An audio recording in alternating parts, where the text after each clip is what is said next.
Okay, back in town. So Apple event, scary fast in New York, just getting back, and here's kind of my recap. So interesting, so the M3 lineup was just announced, M3, M3 Pro, M3 Max. We saw a lot of charts saying that these are the best chips Apple has made.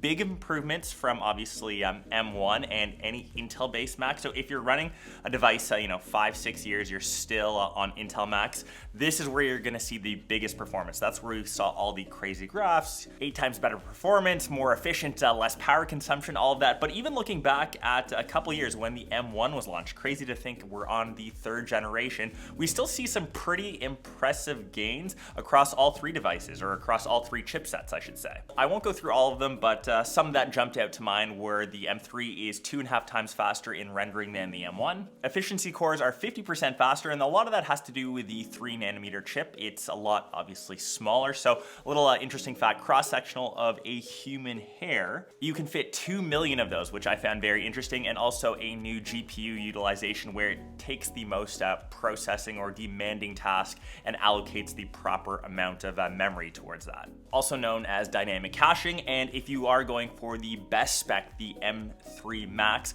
you can now spec that with 128 gigs of RAM, similar to this M2 Mac Studio with the M2 Max chip, and obviously my previous M2 Max MacBook Pro, bit of a tongue twister, that only has 96 gigs of RAM. Now the highest end storage for RAM is 128. For a laptop, I think that is pretty scary fast. And obviously the big announcement was the new colorway. So Space Black is the new color. Obviously I'm coming from the silver, Space Gray, which you see here, and the new black model. So Apple claims that there's this new anodization process. So typically any black aluminum loves to collect fingerprints. Like no matter what, you kind of see them.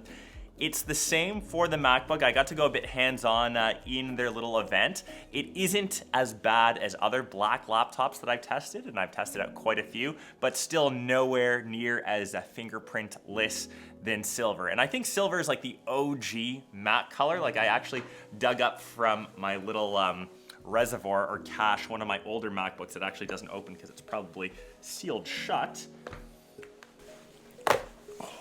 There's just something so timeless about silver, and I kind of like it. I like how the Pro Display XDR is silver. I like how it doesn't attract fingerprints, but obviously I did order the new black, or the Space Black model to come in, but it did collect a few fingerprints. They were kind of like meticulously cleaning it throughout the event. It'll be interesting to see how well that does hold, but if it's anything like Midnight, which is also a very dark color that Apple has, it's still cannot escape the fingerprint oiliness. It still looks absolutely dope though, and I did a bit of a poll like on social, and a lot of you said that the Space Black was the one to get. So if you are in that camp, let me know, but I still think I am Team Silver, like Team OG.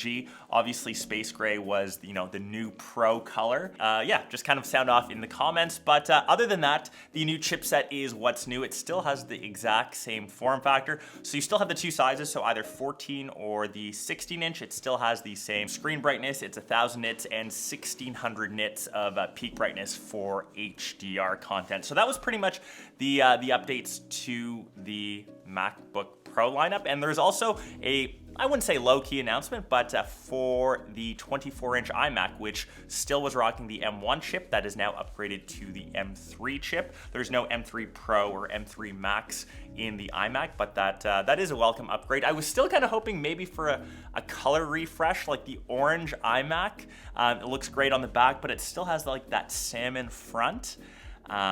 Once again, that's just a personal preference, but maybe with Halloween, I thought that was a thing. That's kind of my like high level initial thoughts, impressions. I sound like MKBHD. I feel like these chips have just come out so quickly, and looking back, I feel like I just upgraded to my M2 Max MacBook Pro. Looking back at my timeline, that was 8 months ago. I took a bit longer to make the switch. It's just because Apple Silicon has gotten so good.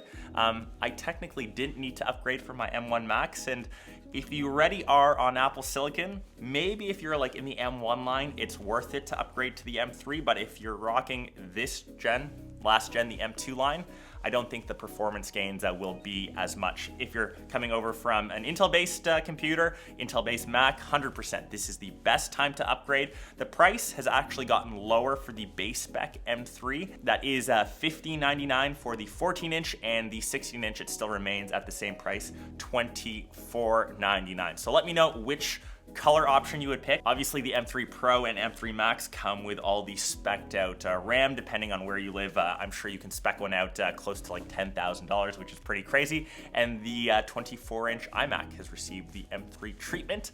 I hope you guys enjoyed this quick little recap. Happy Halloween. It's scary fast. I'll catch the rest of you in my next one. Peace.